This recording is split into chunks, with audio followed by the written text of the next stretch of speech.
அந்த மேஜிக் இன்னொரு வாட்டி எங்களுக்கு எப்ப நடக்கும்னு எங்களுக்கே நாங்களே வெயிட்டிங். அது வித் லெவல் அவன் பண்ணி கொடுத்துட்டான் இல்லக்கா, ஹாப்பி தான் எங்களுக்கு பண்ணி கொடுத்துட்டான்.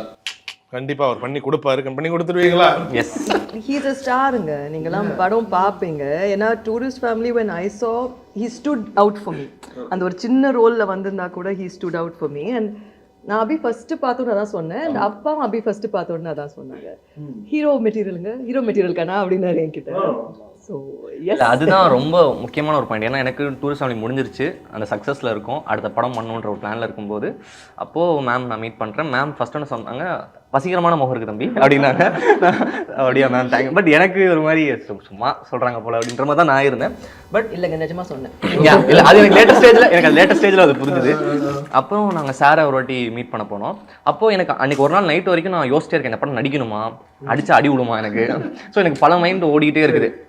ஹீரோயின் வேறு அனசுரான்றாங்க, நான் பக்கத்தில் என்ன எப்படி இருக்கும், இதெல்லாம் நான் யோசிச்சுட்டே இருக்கேன் சீரியஸாக. அப்போது நான் சரி ஒரு டவுட்லேயே தான் இருக்கேன். இப்போ சாரை போய் பார்க்குறோம், சார் படம் பார்த்துட்டு சூப்பர் சூப்பர் சூப்பர் அப்படி இருந்தார். அப்படியே செம்ம ஹாப்பி ஆகிட்டு அப்படி அப்போ விஷ் பண்ணிட்டு இருக்காரு. சூப்பருங்க ஹீரோங்க அப்படி இது அவர் சொன்னார். அது சொன்னோன்னே எனக்கு எப்படி சொல்கிறாங்க, எனக்கு இருந்த அந்த இன்செக்யூரிட்டிஸ் எல்லாமே உடஞ்சிருச்சு. அது நல்ல கால், நீங்கள் எடுத்தது வந்து சூப்பர் கால். அது வந்து உங்களுக்கு அந்த டேரக்ஷன் சேர் வந்து டேரக்டர் சேர் வந்து எப்போவுமே வெயிட் பண்ணிகிட்டு இருக்கோம். இது நீங்கள் பண்ணுறதுக்கு ஒரு இது வேணும் இல்லையா, அது சூப்பர், நல்லா பண்ணுங்க அப்படின்னு சொல்லி சார் எனக்கு சொன்னார்.